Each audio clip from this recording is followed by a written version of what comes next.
여러분 중에서 아직도 부모님이 연세가 연로하시면서 살아계신 분도 계시지만은 또 여러분들 중에서는 또 부모님이 정말 너무 일찍이 세상을 떠나셔서 그렇게 또 참 오랫동안 이렇게 부모님과 이렇게 헤어져서 그렇게 사신 분들도 많을 것입니다. 저도 나이가 37살 되었을 때 아버지가 갑작스럽게 간경화로서 세상을 떠나셨습니다. 그래서 정말 아버지가 갑작스럽게 소천하심으로 인하여서 제가 맞이였기 때문에 정말 가장으로서 그런 어떤 이 입장이 되고 말았습니다.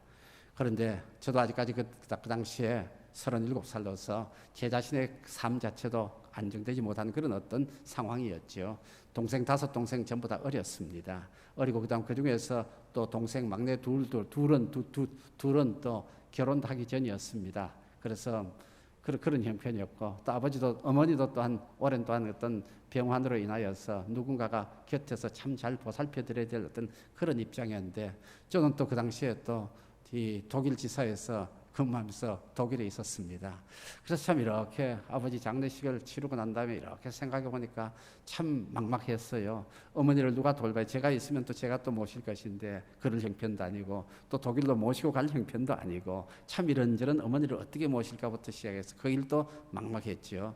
그리고 그다음에 두 동생들 맞아요. 남동생은 날짜를 받아놓고 있었는데 결혼할 때 집을 구해주는 문제부터 시작해서 생활의 터전 잡아주는 문제, 그리고 막내 여동생 이렇게는 언제 결혼할지 모르지만 제가 또 서울에나 여기 한국에 있으면 모르겠는데 나가 있고 이런 여러 가지 이런 상황이 있으니까 갑작스럽게 그냥 아버지가 안 계신다는 그 사실 정말 저한테는 엄청난 부담으로 다가왔습니다. 그동안에 제가 맞이로서 무슨 일이 있을 때마다 아버지께 의논하고 비록 시골에 계셨지만 전화로서 의논하면서 여쭤보고 그랬는데 그렇게 해서 시골에 계신 아버지가 실제로 제 삶에 큰 도움은 안 되시는 것 같았는데 아버지 계신다는 그 자체가 정말 저에게는 엄청난 참 도움이 되었고 제가 막상 이제 가장으로서의 어떤 모든 짐을 다 져야 된다는 거 보니까 참 막막한 그런 어떤 형편이었습니다. 누구든지 누가 자기가 의지하고 있던 사람, 의지하고 있던 것이 이제 그렇게 없어지게 되면 떠나게 되면은 아마 이런 어떤 막막한 그런 어떤 생각이 들 것인데요. 오늘 본문에 소개된 여호수아도 아마 마찬가지 입장이 아니었나 생각을 해보게 됩니다. 이제 여호수아 이제 그냥 모세가 자기가 섬기고 또 이스라엘의 리더로서 40년 동안 이스라엘 백성을 이끌어왔던 모세 그냥 하나님 품에 갔습니다. 죽었습니다. 오늘도 본문에 보니까 모세가 죽었다고 그러죠. 그런데 모세가 죽고 나니까 하나님께서 말합니다. 이제는 너가 해야 될 일이라는 것이죠. 비록 여호수아는 40년 동안에 모세 옆에 있으면서 모세가 어떻게 하는지를 보고 듣고 목격은 했지요. 그렇지만 막상 이제 모세의 명령에 따라서 모세의 결정에 따라서 자기가 일을 할 때와 이제부터는 자기가 모든 것을 결정을 해가면서 자기가 앞서 나가야 되는 이런 어떤 책임을 가지고 살아가는 입장은 엄청나게 다를 것입니다. 그동안에 또 모세가 해왔던 길은 광야에서 환경과의 싸움이었다면 주로 환경과의 싸움이었다면 앞으로 모세가 해야 될 것은 뭡니까? 환경은 물론이고 주로 사람들과의 싸움이 됩니다. 가나안 땅에 있는 많은 대적들을 직접 전쟁을 해서 물리쳐야 되는 이런 어떤 정말 참 실질적인 어떤 그런 어떤 위험을 앞두고 있는 이런 어떤 상황이기도 했습니다. 그래서 아마 모세 참 이 여호수아 여러 가지로 마음이 무겁지 않았을까 하는 생각을 한번 해보게 됩니다. 막막하다 하는 생각을 한번 해보게 됩니다. 그러니까 하나님께서 이와 같은 여호수아의 마음을 잘 아셨는지 바로 여호수아의 마음을 잘 아셨는지 그래서 여호수아에게 말씀하십니다. 무슨 말씀하십니까? 2절을 보니까요. 내 종 모세가 죽었으니 이제 너는 이 모든 백성과 더불어 일어나 이 요단을 건너 내가 그들 곧 이스라엘 자손에게 주는 땅으로 가라고 말씀을 하십니다. 먼저 그렇게 말합니다. 내 종 모세가 죽었다 그럽니다. 다시 한 번 더 확인합니다. 내가 그동안에 그렇게 의지하고 내가 또 그렇게 그동안에 또 사용해왔던 내 종 모세 죽었다는 것입니다. 이제 이것은 우리가 현실로 받아들여야 한다는 것이죠. 모세가 100년이고 영원히 같이 있을 것만 같았는데 모세도 인간이니까 그냥 그렇게 그는 죽었다. 더 이상 내가 그동안에 의지해왔던 모세 더 이상 이 땅에 없다. 이스라엘 백성들을 이끌어오던 모세 더 이상 이 땅에 없다. 이 사실을 받아들이라는 것이죠. 그러니까 현실에 직면하라는 말씀이기도 합니다. 그래서 여호수아야 너도 이제는 모세가 죽었으니까 더 이상 모세 찾고 더 이상 모세를 의지하는 이랬던 것은 없다. 그러니까 너가 이제 헤쳐나가야 되는 이 현실을 직면해 이겨내라. 그러면서 이제 어떻게 해요? 이 모든 백성과 더불어 일어나 이 요단을 건너 내가 그들 곧 이스라엘 자손에게 주는 땅으로 가라. 그래서 일어나라고 말합니다. 백성들과 더불어 일어나라는 것입니다. 함께 일어나라는 것입니다. 너 그렇게 앉아있지 말고 낙심하지 말고 실망하지 말고 실에 빠져있지 말고 막막해 하지 말고 일어서라는 것입니다. 용기를 내라 일어서라고 말하면서 그러면서 이 요단을 건너가라는 것이죠. 그들의 앞에 모세가 홍해를 건너야 했듯이 여호수아 앞에도 가나안 땅에 들어가기 위해서 막고 가로막고 있는 강이 있었죠. 요단 강이었습니다. 요단강 물이 넘쳐 흘렀습니다. 건너는 것이 쉽지 않은 일이었습니다. 그렇지만 어떻든 장애가 있더라도 이 요단을 건너라. 장애를 건너뛰어라. 그리고 난 다음에 이스라엘 자손에게 주는 땅으로 가라고 말씀을 하십니다. 그래서 하나님께서 이스라엘 자손에게 주시는 그 땅으로 가라는 것이죠. 이 말은 무엇일까? 일어서라, 요단을 건너라, 땅으로 가라고 합니다. 이제 그렇게 앉았지 말고 현실을 현실대로 받아들이면서 이제 현실에 직면하여서 너가 해야 할 바를 하라는 것입니다. 가야 할 곳을 가라는 것입니다. 할 일을 하라는 것입니다. 정신 차리라는 것입니다. 다시 일어서라는 이와 같은 말씀이기도 합니다. 여러분, 우리도 살아가면서 정말 이렇게 참 앞이 캄캄하고 막막하고 이런 상황에 처할 때가 있습니다. 어떻게 해야 될지도 모르고 그냥 그만둬버릴까 싶은 이런 생각이 들 때도 있고 포기해버릴까 싶은 이런 생각이 들 때도 있습니다. 사업이 뜻대로 안 풀릴 때, 아니면 건강해도 건강이 그냥 그렇게 오랫동안 질병 때문에 내가 힘들어할 때에, 아니면 또 때로는 어떤 인간관계 때문에 내가 힘들어하고 이럴 때에, 그럴 때 그냥 손을 놔버리고 싶은 그런 어떤 때가 있습니다. 그럴 때라도 어떻겠습니까? 하나님은 우리에게 말씀하십니다. 손 놓지 마라, 낙심하지 마라, 주저앉지 마라, 일어나라고 말하고 있습니다. 그래서 우리 언제든지 살아가면서 우리가 해야 할 바는 언제든지 끝까지 해야 한다는 이런 어떤 자세를 가져야만 합니다. 그리고 그 땅은 누가 주시는 땅이라고요? 가나안 땅은 바로 하나님이 그들에게 주시는 땅이라고 말씀하십니다. 그 땅은 하나님이 주신 땅일 뿐더러 그들이 또 가서 밟아야 할, 정복을 해야 할 사명을 가진 그 어떤 사명이 있는 그런 땅이기도 합니다. 그래서 3절 4절의 말씀을 보면은 내가 모세에게 말한 바와 같이 너희 발바닥으로 밟는 것은 모두 내가 너희에게 주었노니 곧 광야와 이 레바논에서부터 큰 땅 곧 유브라덴까지 해쪽 속의 온 땅과 또 해지는 쪽 대해까지 너희의 영토가 되리라 하면서, 이 가나안 땅은 누가 누구에게 주신 것입니까? 하나님께서 이스라엘 백성들에게 주신 땅이라는 것입니다. 그리고 하나님이 주신 땅인데 너희들은 어떻게 하라고? 밟아라 그럽니다. 너희들이 밟는 땅을 너희에게 주겠다 그랬으니까 너희들도 비록 하나님이 주신 땅이지만 이스라엘 백성들 거기에 밟아야 할, 그 땅을 밟아야 할, 들어가서 차지해야 할 그런 어떤 책임이 있고 사명을 가졌다는 것입니다. 그래서 그렇게 할 경우에 하나님이 어떻게 주시게 할까요? 너희들이 밟는 땅은 내가 너희에게 다 주겠다고 말합니다. 백성들에게 약속한 대로 주겠다고 말씀을 하시죠. 그래서 여러분, 하나님이 주신 약속에는 언제나 우리가 해야 할 책임 부분이 있습니다. 우리가 수행하고 우리가 감당해야 할 부분이 있다는 것이죠. 그것이 바로 우리에게 주어진 사명입니다. 여러분, 우리는 살아가면서 많은 경우에 하나님 주시는 비전에 대해서 많이 이야기를 합니다. 이스라엘 백성들에게도 좋은 비전을 주셨죠. 무슨 꿈을 주셨습니까? 그들이 가나안 땅에 들어가서 한 나라를 이루어서 정말 하나님이 다스리는 하나님의 백성이고 하나님의 나라를 세운다는 그 좋은 비전을 하나님께서 주셨습니다. 그런데 그것은 하나님이 주신 비전이자 이스라엘 백성들은 뭐예요? 감당을 해야 될 사명이기도 합니다. 그래서 여러분, 언제든지 우리가 이 땅 살아가면서 우리의 삶의 목적, 우리의 삶의 비전 하나님이 주십니다. 그렇지만 그 삶의 목적, 삶의 비전 또한 하나님이 이루어 주십니다. 그렇지만 그 이루어 주시는 비전, 이루어 주시는 목적을 가졌더라도 우리는 어떻게 해요? 그것을 또한 수행해 나가야 될 우리 나름대로 해야 할 책임이 있고 우리 나름대로 해야 할 사명이 있습니다. 그래서 여러분, 언제든지 살아가면서 우리가 때로는 힘 빠지고 때로는 주저앉고 싶을 때라도 언제나 하나님이 주신 비전을 생각하며 하나님이 이루어 주실 내 인생의 마지막에 아름다운 것 같은 비전을 바라보면서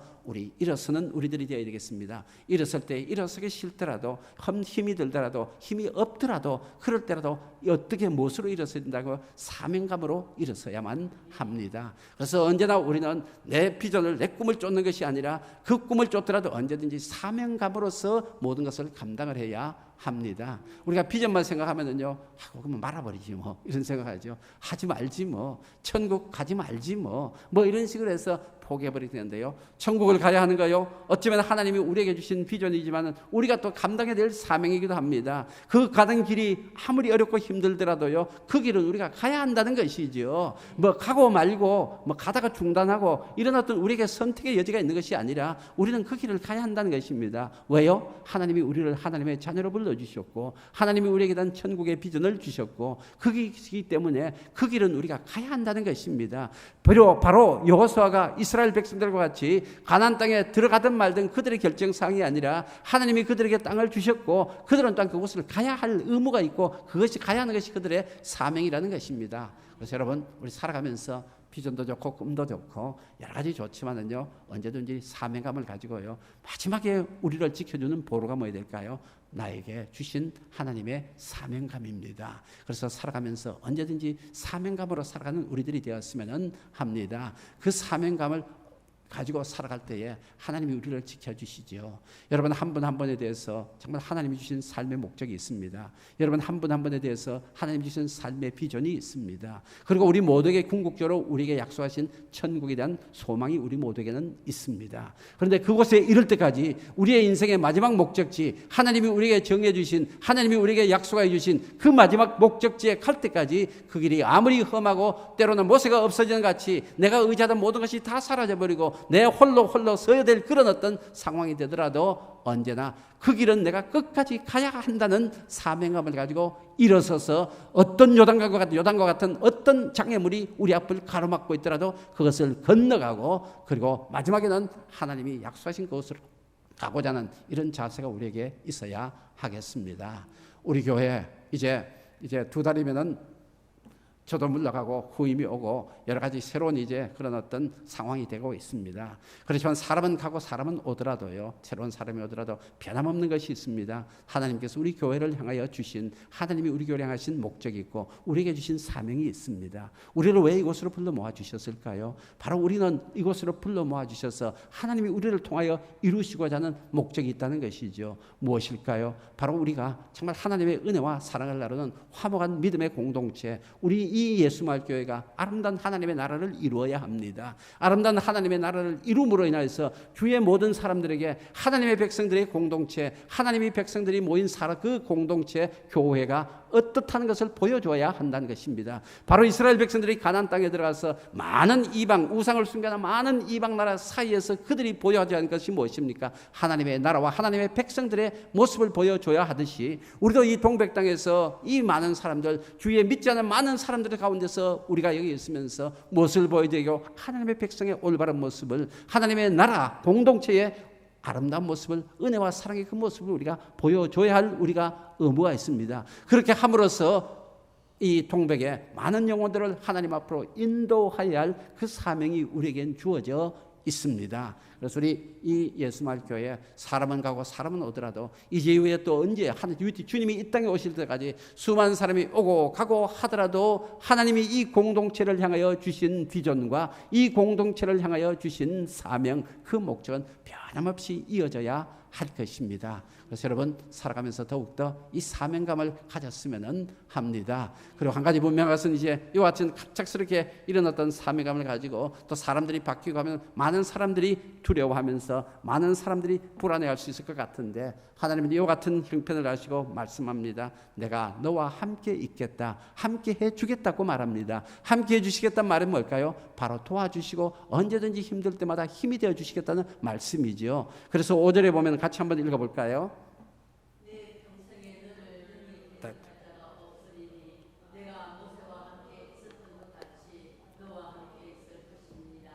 내가 너를 떠나지 아니하며 버리지 아니하리라 합니다. 그러면서 약속하여 주시죠.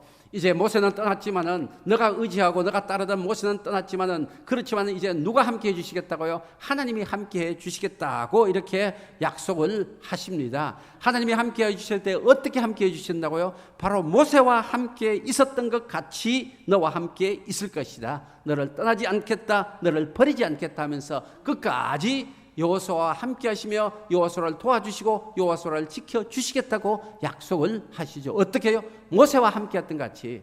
아마 여호수아는 40년 동안에 하나님께서 모세와 어떻게 함께 하셨는지 눈으로 잘 보고 잘 들었을 것입니다. 기가 막힌 모든 일들 모세를 통하여서 하나님이 함께 하시면서 이루어지셨잖아요.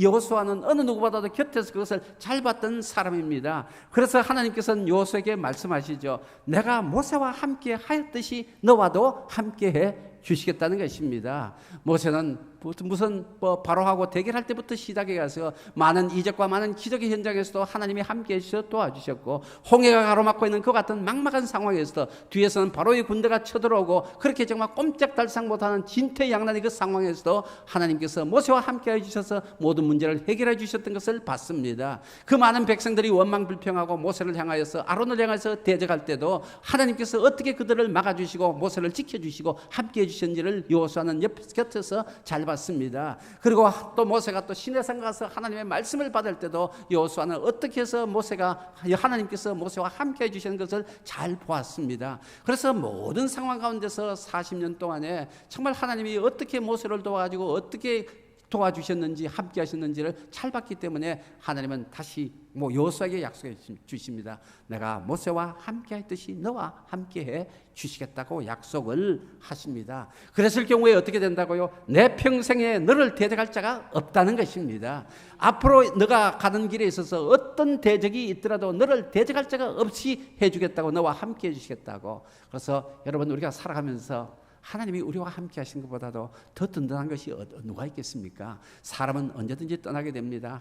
아무리 훌륭한 사람이라도 다 떠나게 되고, 아무리 능력 있는 사람도 다 떠나게 되고, 아무리 내가 의지하고 신뢰했던 사람이라도 언젠가는 떠나게 되어 있습니다. 그것이 우리 인간의 한계지요. 그런데 하나님은 어떻습니까? 누가 떠나더라도, 부모가 떠나더라도, 누가 떠나더라도 하나님이 함께해 주신다는 이 약속입니다. 그래서 우리가 어떤 상황이 되든 나와 함께 하시는 하나님을 의지하고, 나와 함께하며 나를 도와주실 하나님을 신뢰하며 믿음의 길에 가는 우리들이 되어야 하겠습니다. 우리가 성경에 보면 많은 사람들의 역사가 있습니다. 많은 사람들의 믿음의 승리, 믿음의 지키는 것 같은 역사들이 기록이 되어 있습니다. 그건 전부 다 뭡니까? 하나님이 함께하여서, 하나님이 동행하면서 이루어서 하나님이 이루어 주신 역사이기도 합니다.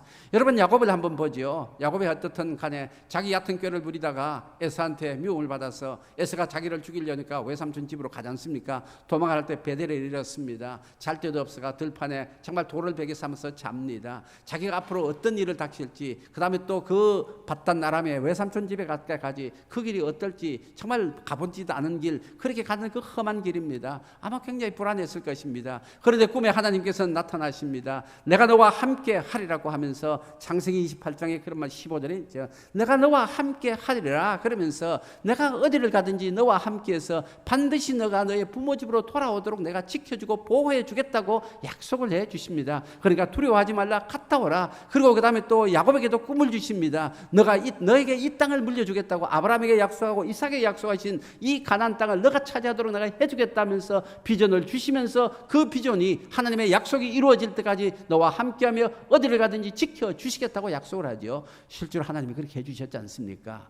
여러분, 야곱의 꾀 가지고, 야곱의 능력 가지고 자기 외삼촌 당할 수가 있었겠어요? 그 외삼촌은 야곱보다 한 수 위입니다. 엄청나게 한 수 위인 사람입니다. 세상의 일에 있어서는 달관을 한 사람이죠. 수단에 있어서는 달관을 한 사람인데 야곱은 그냥 따라갈 수가 없는 것 같은 상황이죠. 그런데 그와 같이 약속 바르고 그와 같이 교활하고 그런 어떤 외삼촌 밑에서 야곱이 손해봤습니까? 시작은 손해받은 것 같지만 결국은 뭡니까? 하나님은 야곱에게 덕이 되게 해주셨지요. 한 재산을 이루게 해주시고 자녀도 갖게 해주시고, 그리고 도망올 때 말입니다. 마지막 순간에 또 하나님이 지켜주시지 않습니까? 외삼촌이 죽이러 올 때에 하나님께서는 자기 외삼촌 라반에게 그냥 손대지 말라고 딱 말해서 지켜주시지 않습니까? 그래서 여러분, 하나님의 백성 어디를 가든지 하나님이 이와 같이 지켜주시기 때문에, 함께해 주시기 때문에 우리가 살아갈 수 있다는 거 우리가 언제나 잊지를 말아야 하겠습니다. 다윗이 어디를 가든지 승리를 했죠. 다윗을 이길 사람이 없었습니다. 그런데 다윗이 싸움을 잘했어요? 아닙니다. 뭐 때문에요? 하나님이 함께해 주셨기 때문에, 하나님이 승리를 주셨기 때문에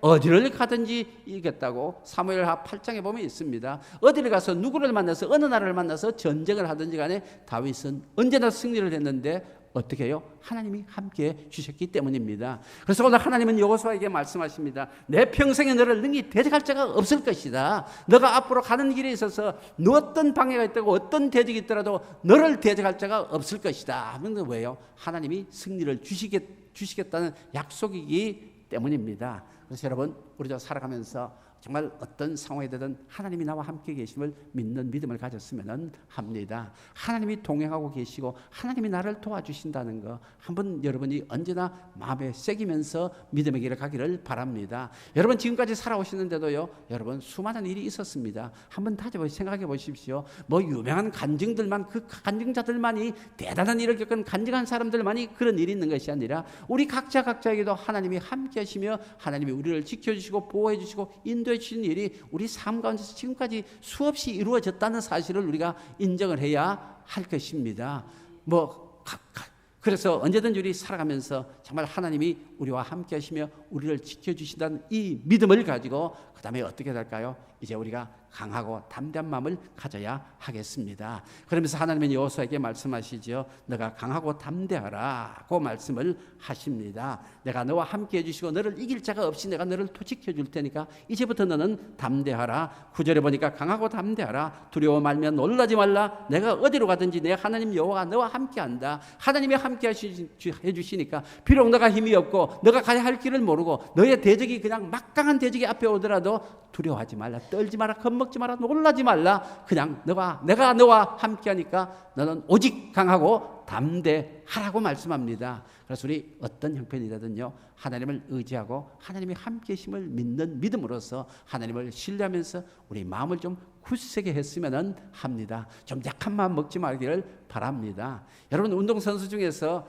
전부 다 특별한 사람들 있잖아요. 가장 기본이 뭡니까? 멘탈입니다. 소위 말하는 강한 멘탈을 가진 사람들이죠. 어떤 상황이 있더라도 강한 멘탈을 가졌다는 것이죠.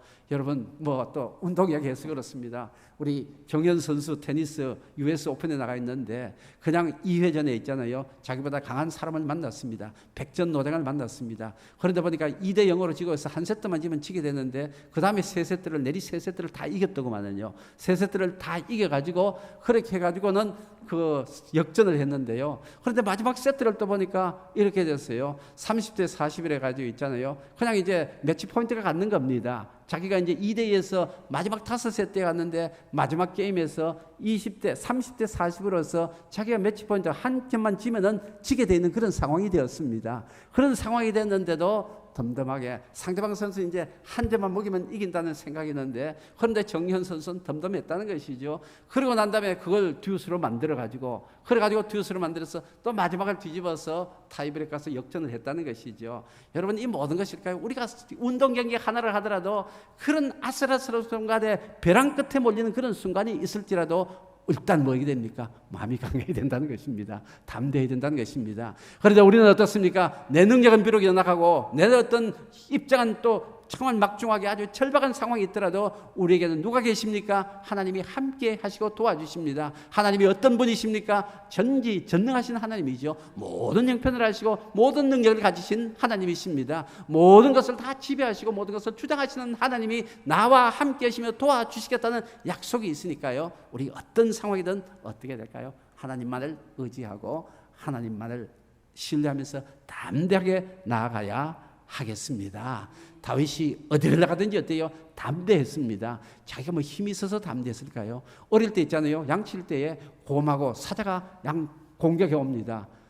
다윗이 어떻게 될까요? 도망가기 바빴겠죠. 그렇지만 어떨까요? 그러나 하나님을 의지했기 때문에 담대하게 맞섰다는 것 아닙니까? 사자 입을 벌리고 곰을 찢고 이랬다는데 자기가 무슨 힘이 있어 그랬겠어요? 그러니까 쫄아가지고 그냥 도망가기 바빴을 건데 그러다가 그냥 뒷덜미 물리기 바빴을 건데 다윗은 하나님이 함께 하심을 믿었기에 담대했다는 것이죠. 담대하니까 맞설 수가 있었던 것입니다. 그러니까 맞서니까 자기에게 또 없는 힘도 하나님이 주셔서 사자와 곰도 이기게 해주시죠. 골리앗하고 다윗하고 전쟁 비교가 됩니까? 많은 사람들이 세상으로 봐서 게임이 안 되는 거 비교할 때 도저히 서로 적수가 안 되는 그런 사람들 간에 붙어 전쟁하는 걸 뭐에 보이게 합니까? 골리앗과 다윗의 싸움으로 비교하지 않습니까? 또 말하자면 초등학생과 대학생의 NBA 농구 선수들과의 어떤 비교 이런 걸 하는데 많은 사람들은 골리앗과 다윗의 싸움과는 비교가 안 되는 그런 어떤 상대 간의 싸움이라는 것이죠. 그런데 다윗은 쫄질 않았죠. 그렇게 담대하고 강하게 나갔습니다. 사울과 다른 모든 군사들은 두려워서 쩔쩔매면서 그냥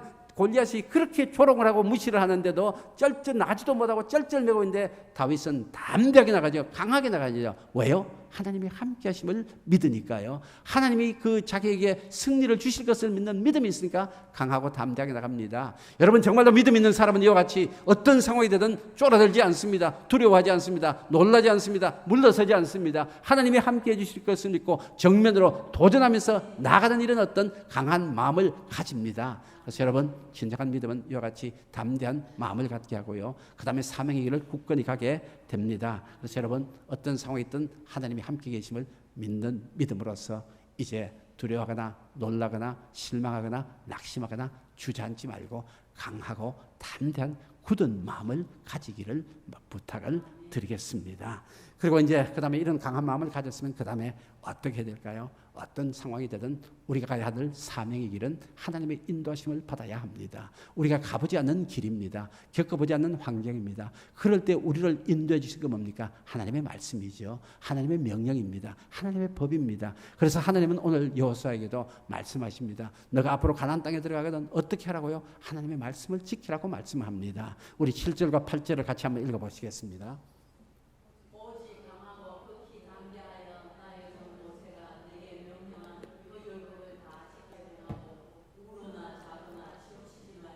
그리하면 어디로 가든지 형통하리니 이 율법책을 내 입에서 떠나지 말게 하며 주야로 그것을 묵상하여 그 안에 기록된 대로 다 지켜 행하라. 그리하면 내 길이 평탄하게 될 것이며.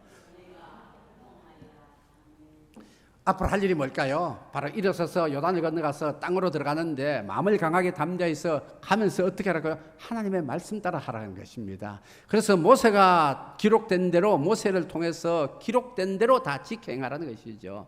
여호수아보 가서 전쟁을 할 때 이렇게 하라, 군사를 어떻게 준비하라 이렇게 하라 말씀 안 하십니다. 이제부터 내가 할 일은 뭘까?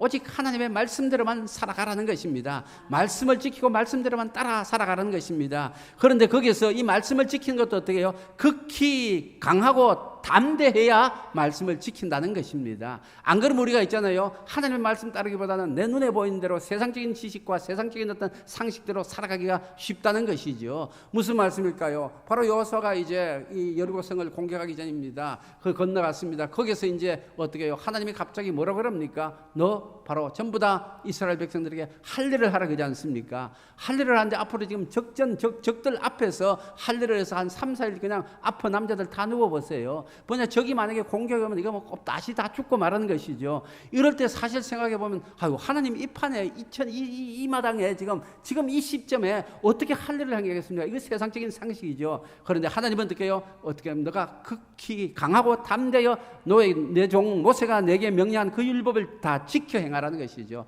상황이 안 되더라도 너가 보기에 판단해서 위험해 보이더라도 너가 할 일은 뭐니까 바로 하나님께서 모세를 통해 주신 율법대로 지켜 행하는 그것이라는 것입니다. 내 판단대로 세상의 환경대로 너가 결정해서 할 것이 아니라 이제부터 할 일은 그냥 어떤 일이 있든지 두려워하지 말고 놀라지 말고 말씀대로만 하라는 것이죠. 그런데 말씀대로 어떻게 하라고요? 다 지켜 행하라고 말합니다. 여러분 말씀 가운데서 우리가 언제나 이걸 마음에 새게 합니다. 우리가 말씀을 지킨다 그러면 내가 마음에 들고 내가 판단해보고 이성적으로 내가 상식적으로 맞는 말은 내가 따릅니다. 그 대신에 말씀이 내 상식과 현실과는 동떨어진다 싶으면 우리는 내 상식 현실대로 가지 말씀대로 안 따라간다는 것이죠. 그런데 우리가 가지 못하는 길을 있잖아요. 우리는 알 수 없습니다. 무슨 변수가 어떻게 일지 알 수가 없는 거니까 하나님은 이 모든 것을 다 아시기 때문에 설령 우리가 눈에 보기에는 안 맞는 것 같더라도 하나님은 다 알고 그 말씀을 주신다는 것입니다. 그래서 여러분 어떤 상황이 되든 우리의 상식, 세상적인 지식으로 경험으로 판단하지 마시고 하나님의 말씀대로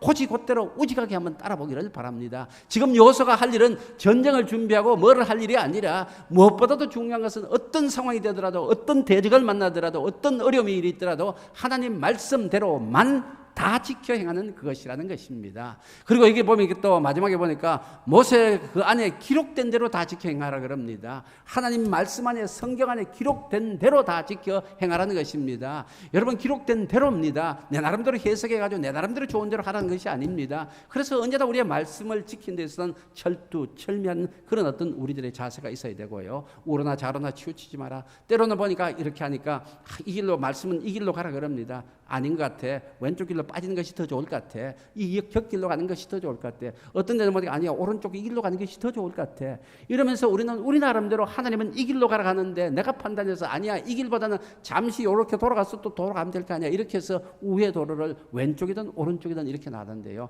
여러분 어떤 상황이든 하나님의 말씀의 길에서 곁길로 가지 말아야 됩니다. 빗길로 가지 말아야 됩니다. 내 나름대로 판단해서 내 나름대로 선택해서 내 나름대로 해석해서 그렇게 빠지지를 말아야 한다는 이 말씀입니다. 그래서 언제든지 우리가 정말 지켜야 될 것은 하나님의 말씀대로 고수해야 한다는 것입니다. 그래서 이제 우리가 이렇게 말씀대로 하면은 하나님이 무엇을 약속해 주십니까? 그렇게 하면은 너가 내 가는 길이 순탄하다, 평탄할 것이다. 그리고 내가 형통해질 것이 자꾸 말씀을 합니다. 그래서 우리 눈으로 보기에는 이쪽 길로 가고 왼쪽으로 가고 오른쪽으로 가고 그 길이 더 안전하고 더 평탄하고 더 형통할 것이면 아니라는 것입니다. 하나님의 말씀대로 따라 완전히 지켜 행할 때 그 길이 너희들 인생을 평탄하고 형통하게 해주신다고 약속을 하십니다. 다윗이 솔로몬에게 부탁할 때도 그럽니다. 다윗이 솔로몬에게 왕위를 물려주면서 솔로몬이 즉위를 할 때 솔로몬에게 주신 당반 말씀도 바로 열왕기상 2장 3절에 있죠. 그 말도 말합니다. 내 하나님이 너와 함께한데 여호와의 명령을 지켜 행하라 합니다. 그래서 율법과 법률과 계명과 율례 이 모든 것을 모세의 율법대로 기록된 대로 너가 그리 지켜 행하라. 그리 하면은 내가 무엇을 하든지 어디로 가든지 형통하리라는 것입니다. 다윗은 일생 동안에 하나님의 말씀을 따라 살아감으로써 하나님이 자기 길을 어렵고 힘든 가운데서도 형통하게 해주신 것을 경험하였기 때문에 그 아들 솔로몬에게 너도 앞으로 하나님의 말씀대로 따라하라. 그러면은 내 가는 길이 형통해진다고 말씀을 해주고 있죠. 여러분 우리가 살아가는 길 순탄하게 가기를 원합니까? 형통한 길이 되기를 원합니까? 그렇다면 내가 판단하지 말고 어떤 시기든 하나님 말씀대로 따라 살아가기를 바랍니다. 예, 저는 지난 주일에 이제 휴가를 다녀왔는데 부산에서 마침 그 제자훈련 관련 목사님들 간에 모임이 있어서 1박 2일 동안 부산에 하고 부산에 간 길에 그냥 또 하는 수 없이 남해 안에서 이렇게 한 주일을 휴가 겸 보냈습니다. 그런데 휴가 중 하루를 어디로 갔는가 하니까요. 충무에서 배 타고 한 2시간 정도 배 타고 가는 매물도라는 데가 있더라고요. 매물도가 소매물도가 있는데 많은 사람들은 소매물도가 경치가 좋다고 하는데 저는 소매물도는 안 가고 그냥 큰 매물도에 갔는데 왜 갔는가 하니까요. 거기는 한 5.8km 뭐 기록상 5.2km 하여튼 5.5km 전후가 되는 산 이 트레킹 코스가 있어서 그것을 한 번 더 가보고 싶어가지고 트레킹 코스를 가기 위해서 매물도에 갔습니다. 그런데 3시간 정도 코스인데요. 배에서 내려서 보니까 12시 반이었습니다. 그런데 그 다음에 오는 마지막 배가 4시에 있었습니다. 딱 3시간 만에 마치면은 3시 반까지 선착장에 도착을 하면은 한 30분 여유를 가지고 오는 배 탈 것 같다 그래서 점심도 굶고 뭐 주머니가 다 뒤집으니까 비스켓 좀 있고 또 이렇게 해가지고 그걸 가지고 산에 가서 먹자 그러고 갔습니다. 가는데 처음 가던 길을 가봤더니 엄청나게 그냥 사람들이 별로 안 오는 길이라니까 어떤 데는 수풀이 뭐 허리까지 오기도 하고 그런데 중간중간에 또 독사가 있는 지역이니까 조심하시오 그러고 또 멧돼지가 출현하는 지역이니까 조심하고 그러니까 이거 완전히 즐기는 트레킹이 아니라 긴장 가운데서 있는 거예요. 그런데 손에 든 것도 아무도 없어가지고 그냥 또 이렇게 두리번거리다 보니까 이 막대기가 하나 큰 막대기가 꽤 무겁던데 그걸 하나 들고 이제 수풀을 쳐가면서 뱀이 놀라서 미리 도망가라고 말했죠. 제 딴에는 그래가지고 그래 갔지요. 그래 가서 어떤 정상에 이제 올라갔습니다. 장군봉에 올라갔더니 거기도 또 주의판이 있는데 멧돼지 출현지역이니까 조심하라 그러면서 또 뱀말이 붙는 거예요. 그러면서 거기에 보니까 멧돼지를 만났을 때의 주의사항이 적혀 있더라고요. 주의사항이 무엇이 적혀 있는 거 하니까요. 보니까 절대로 놀라거나 당황하지 말아요. 그리고 먼저 공격을 새끼를 가진 그 멧돼지는 먼저 공격을 하지 말고 그러면서 또 하나 주의사항이 등을 돌리지 말아요. 그 말은 뭘까요? 두려워서 겁이 나서 등 돌려서 도망갈까 싶어 도망가지 말아요. 그 말은 뭐니까 결과적으로 뭡니까? 딱 째려보고 하여튼 힘이 있든 없든 간에 어떻게 하란 말이에요. 맞붙으라는 거예요. 담대하게 맞서라는 거예요. 그냥 두려워하거나 놀라지 마시고 맞붙어라 이런 거예요. 그러니까 뭐 힘이 뭐가 있어요. 그래서 어떻든 간에 그래 하라 하니까 그렇게 해야 되겠다는 것인데요. 여러분 산에서 사실 멧돼지 만나면 참 당황스럽지요. 짐승들 만나면 당황스럽지요. 그런데 멧돼지를 만났을 때 그런 어떤 위험한 어떤 그것을 만났을 때도 우리가 해야 할 일은 뭘까요? 바로 쫄지 말아야 됩니다. 놀라거나 당황하지 말고요. 그냥 담대해야 됩니다. 강해야 된다는 것이 일단은 멘탈입니다. 그렇게 해라는 것이죠. 힘이 있든 없든 강한 멘탈을 가지고 대치를 하라는 것인데요. 하나님은 오늘 여호수아에게 말씀하십니다. 너가 앞으로 가서 가나안 땅에 가서 너가 맞이해야 할 대적들 얼마나 강한 대적일지 알 수가 없다. 그런데 앞으로 어떤 대적을 만나더라도 어떤 강한 대적을 만나더라도 너가 해야 할 일은 무엇보다 중요한 것은 뭡니까? 강하고 담대하라는 것입니다. 오늘 6절에도 그리고 또 7절에도 그리고 9절에도 하나님은 반복해서 여호수아에게 강하고 담대하라는 것입니다. 너가 가야 할 이 사명의 길, 너가 가야 할 가나안 땅을 들어가는 그 길에 어떤 위험이 있고 어떤 위험한 대적, 어떤 강한 대적이 있을지라도 너가 할 일은 무엇일까요? 바로 강하고 담대해야 된다는 것이죠. 강하고 담대해야 사명의 길을 간다는 것이죠. 그리고 하나님의 말씀을 따라가다 보면은 더욱더 그냥 어렵고 힘들어질 수도 있다는 것입니다. 그럴 때도 명심해야 될 것은 강하고 담대하라. 그래서 극히 담대해가지고 하나님의 말씀을 따라가라 하는 것입니다. 그랬을 때 어떻게 된다고요? 내 길을 하나님이 평탄하게 해주시고 하나님이 형통하게 하여 주시겠다고 약속을 합니다. 여러분, 우리 인생 살아가면서 정말 뜻밖에도 멧돼지 같은 대적을 만날 수도 있고요. 가나안 땅에 철명을 가진 그런 어떤 대적을 만날 수도 있고 내가 도저히 극복할 수 없는 어떤 그런 어떤 상황과 환경에 처할 수도 있습니다. 그럴 때라도 우리가 언제든지 잊지 말아야 될 건 뭘까요? 하나님이 나와 함께 하시고 나를 도와주시고 하나님이 도와주시면 모든 것을 다 이길 수 있다는 이런 어떤 믿음을 가지고 우리가 언제든지 강한 마음 자세를 가지고 강하고 담대하여서 변함없이 사명의 길, 말씀 따라가는 믿음의 길 가서 우리 모두가 정말 형통하고 평탄한 하나님이 복 주시는 인생이 다 되기를 바라고 우리 교회도 앞으로 계속해서 평탄하고 형통한 교회가 되어서 하나님께 영광이 되었으면 합니다. 우리 같이 말씀 생각하시면서